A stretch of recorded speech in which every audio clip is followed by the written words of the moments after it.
going on, y'all? It's your boy Coach J, man. Hey, been a while since I've been out here, shot a video, but I want to talk on a topic that I see men struggling with regularly, people in general. I hear it all the time. I suffer from anxiety, right? We talking about anxiety today, so I'm gonna give you my inside scoop on anxiety real quick. First of all, I believe that anxiety is a choice that one chooses to have. You know what I mean? And this is what I mean, like that.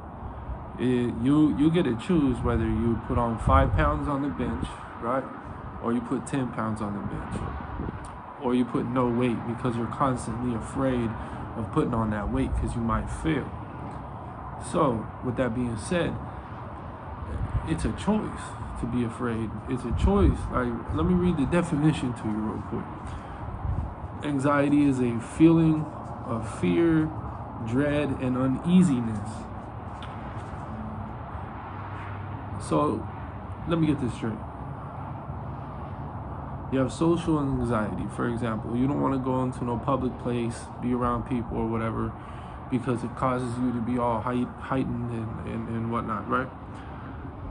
Let me ask you guys a question then. Why is it that this certain situation or certain thing arises in you at just random times? It's spontaneous, right? So if you're not living your life on purpose or by design, you're gonna often find yourself anxious, like, can't sit still, right? Running back and forth in your mind. But that doesn't mean that you have to be, you're not afraid of something, right? There's so many different things going on in our world right now collectively that if you focus on any of those things, yes, you can create a system of fear, disorganization. You can create all these different types of unhealthy practices, right? Or you can do what I do. I don't read no news, period. If I want to look something up, hear about something, I go on TikTok, Twitter, whatever. I choose what I put in my mind, my eyes, and my ears. I make those choices. Like, for example, if I want to learn about anxiety, I'm going to go on here, I'm going to do my research, I'm going to learn about anxiety because I'm not anxious for nothing, the Bible says. I just don't get it. You know what I mean? I always hear it. Oh, I have anxiety, I have depression, I have none of those are they're not all related unless you choose to combine them all into one big old mess. My suggestion is this. If you're feeling stuck as a man, or you're scared of anything, an ant, a grasshopper, a snake, a lion, a bear, a gun held to your head, whatever it is, if you have any kind of fear, you need to call me. We need to get on a call, right? Zoom call, whatever. And we need to create a structured plan for your life. Because I'm going to tell you why. As a man, you can't be afraid of anything. You can't be afraid of a snake, an ant. You can't be afraid of having lots of money or no money. There can be no operation of fear in your life. A woman either, but more so, I specialize in men, and I can help women if need be, but that's not my specialty. I like to stay in my lane. So my encouragement to you men out there is this: if you're feeling afraid, you have dread, uneasiness, then you need to see what it is that you got going on in your daily habits, and then ask yourself this question: are you doing what God has called you to do? If you're not doing what God has called you to do, you will be uneasy. All this right here.